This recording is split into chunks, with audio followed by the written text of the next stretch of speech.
Welcome to Volva, and this is the audio reading of the blog post The Real Unreal. Hello and welcome to Volva. A chubby middle-aged woman with auburn hair, standing and smiling in front of a herbal apothecary with a bunch of herbs in her hands.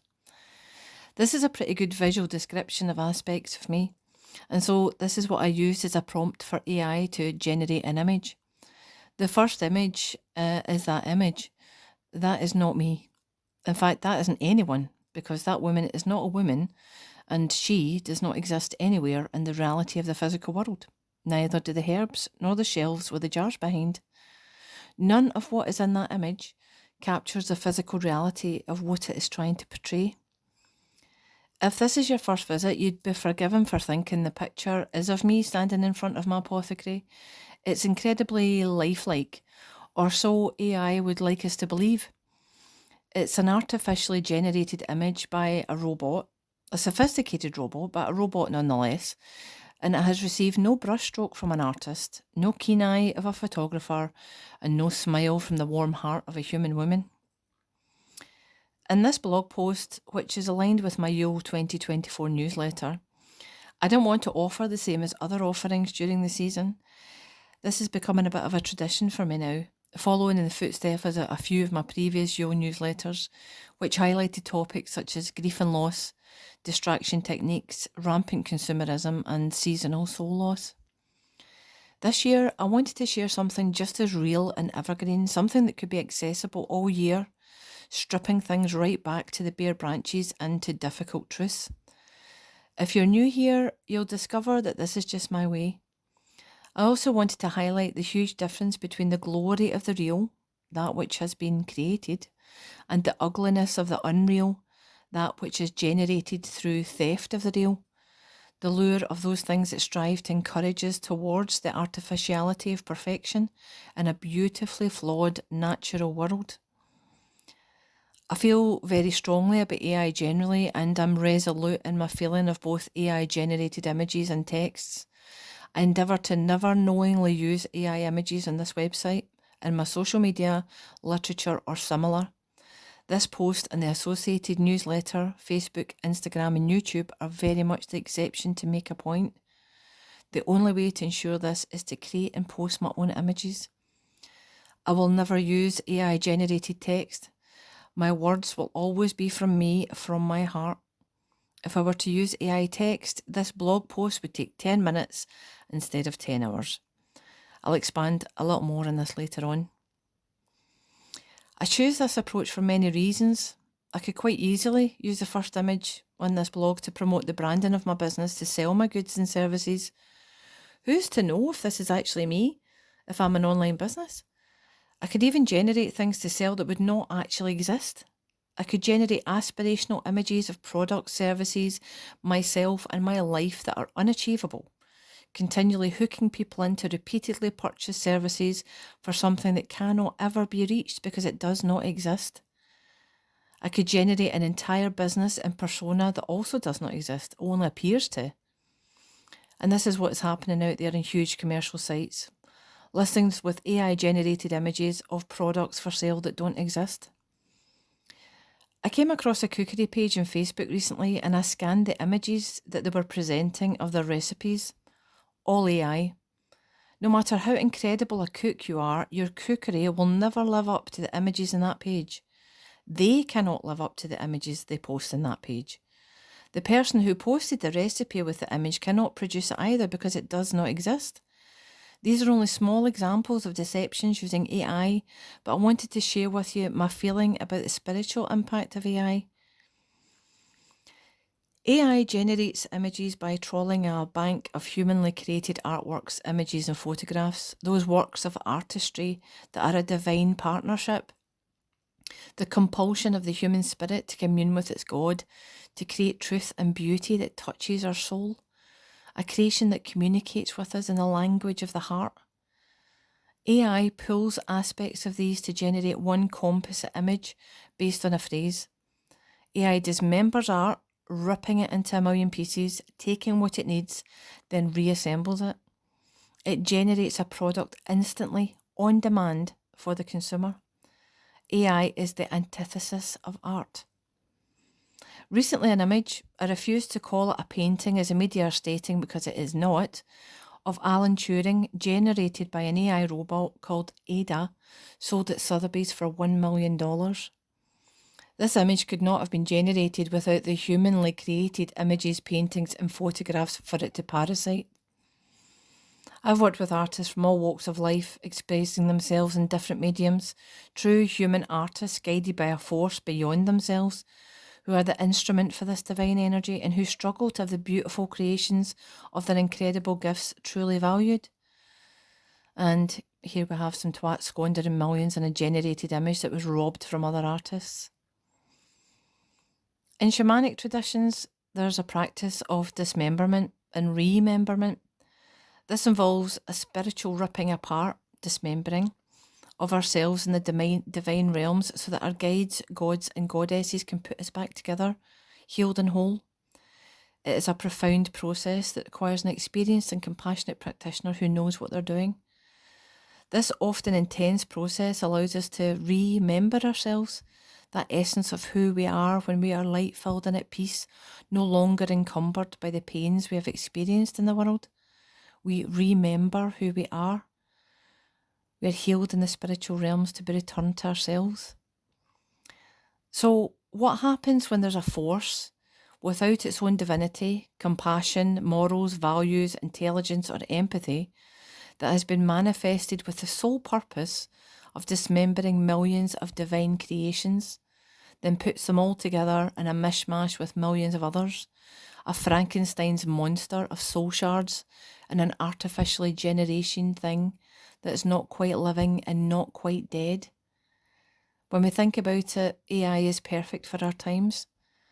Faith has been replaced with spiritual cultism and commercialism.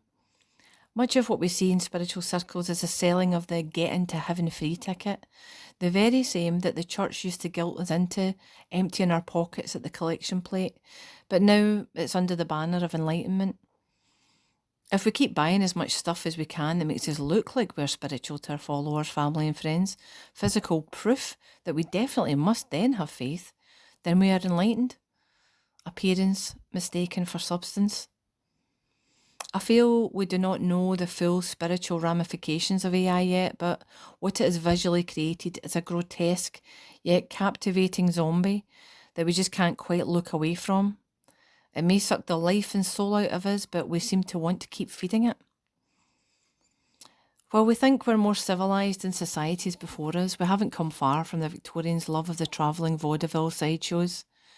We still gather with hungry curiosity to gawp and marvel at what we consider to be the freakishness of the world. While it's socially unacceptable to point, laugh, jeer and berate others, it doesn't stop us doing it. The Victorians understood this about human nature in the world we live in. While we marvel at the freakish wonders of the AI monstrosity and the world of AI-generated images of unattainable perfection, this monster has actually made us the Elephant Man. When we think an AI image is attainable, reality doesn't live up to the fantasy and it becomes disagreeable. We've all seen it. People post pictures of perfectly lovely life experiences and those they care about, and perceived imperfections are pointed out, magnified, ridiculed. Human emotions are then shamed, difference is bullied, non-conformity is eyed with suspicion, joy destroyed. We're gawping at each other as strange, malformed beings to be ridiculed and ripped apart. The monster has made us monstrous. Illusion requires our permission. We must agree to be deceived, that this is art or that it has some sort of soul. Just as a magician's show is illusion, a spell that we give our consent to for entertainment, so is this. We allow ourselves to suspend rational thought and intuition, and often morals and principles too, in order for us to feed our hunger for an aesthetic of flawlessness.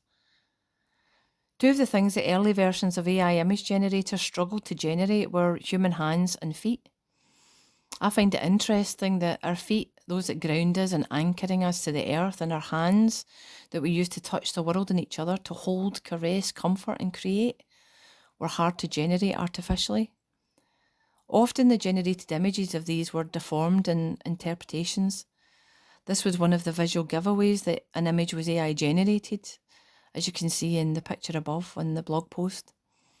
But as AI advances, sucking information from us all the time, this is becoming rarer and AI images are becoming harder to spot from real photographs. Physically, that is.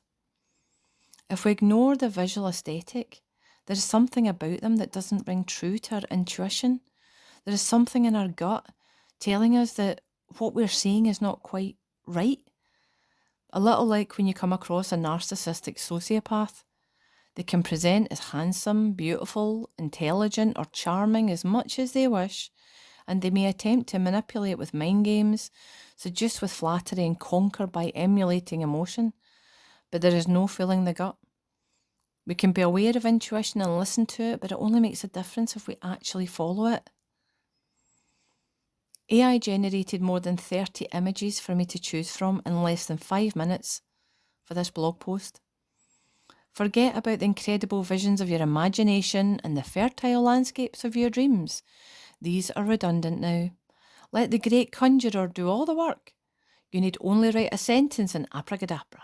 There are 30 versions of a fake you to portray to the world at the touch of a button. To give some perspective, in autumn of this year, it took me months to document the growing, harvesting, preparation and crafting of a tincture to create a 90-second video for social media. AI kills art. Not only that, it kills the creative process, that immersive, meditative experience that takes us into a flow state. AI is also the ultimate plagiarist. It is now writing students' dissertations, blog posts, websites, letters, news articles. It is sifting job applications. Sometimes there is no human involvement until an in-person interview, and with many remote jobs, there is actually no human involvement at all. I've come across official documents and important financial proposals clearly generated by AI. It is at a point where AI is speaking to AI, leaving humans out of the important interactions and decision-making altogether. I once had a job interview where I was asked questions by an AI program and I had a time limit of no more than 3 minutes to respond to each question, to record and upload my answers online for the AI program to screen whether I was a suitable candidate. Unsurprisingly, a woman with earth under her fingernails who finds spiders bungee jumping out of her hair at dinner didn't make the AI cut. So what do? Well, we need to get real. I could argue that social media was instrumental in the development of AI. We've been encouraged to present an image of ourselves to the world that doesn't reflect our reality, disconnecting us from ourselves and seeing our own lives through a lens, not being present and experiencing it as it happens. I shared a little bit about this in one of my posts, the one I mentioned earlier, a video I'd made on making lemon balm tincture. I found that the process of considering what social media users would prefer to see in the process actually disrupted the energetic flow of it for me. I became the viewer, disconnected from the creative process and, in turn, the outcome. I didn't like it, and I felt it impacted the divinity, potency and power of the end product, which is so essential for a spiritual creation. The art, beauty, suffered for the aesthetic. The above picture in the blog post is me, not AI. I am not, however, above vanity. I'm human after all. It was taken in early spring when I can get out gardening again. The lighting was excellent and I was having a very good day, so I'm genuinely happy here. I hope you can feel this from the photo.